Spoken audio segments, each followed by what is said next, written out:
चन्ना मेरेया में गिन्नी घर को विभाजित करती है, जिससे आदित्य आहत होता है, इसलिए वह उन्हें उनके रिश्ते के निहितार्थ के बारे में चेतावनी देता है।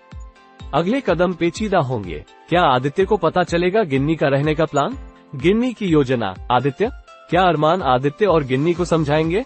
पिछले एपिसोड में गिन्नी ने सिंह के लिविंग रूम में अपने पिता का फोटो फ्रेम रखा, जिससे शैलजा नाराज हो गई, जिन्होंने उनका पीछा किया और उसे हटाने के लिए कहा।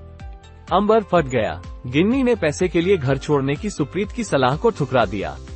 गिन्नी ने अपने भाई बहनों को निर्देश दिया कि वे जहां चाहे वहीं रहें और अंबर को अपना कार्यालय दिखाने के लिए कहा ताकि वो अनुबंध पर हस्ताक्षर कर सके। जब डिम्पी मार्लिन के कमरे में रुकी तो उसने और मार्लिन ने बहस की। आदित्य ने एक कमरा साझा करने का सुझाव दिया। उसने गिन्नी को देखा और उसे माफ नहीं किया। वे पुरानी यादों पर रोए। अंबर ने बाद में आदित्य को ग्रेवाल को बेदखल करने के लिए एक वकील नियुक्त करने की सलाह दी। राजवंत के ठीक होने तक आदित्य ने इंतजार किया। उसने अंबर को भागने के लिए कहा। गिन्नी ने राजवंत को पुकारा। उसने उससे कहा कि उसने हत्यारे को खोजने के लिए उसके घर पर रहने का फैसला किया है।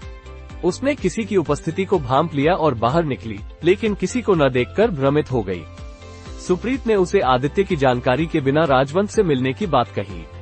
गिन्नी ने कहा कि वो डरी हुई नहीं है। सुप्रीत ने उसे अपने परिवार की याद दिला दी और उससे ऐसा न करने की भीख मांगी। आदित्य ने सुप्रीत से कहा कि वो गिन्नी से भीख न मांगे।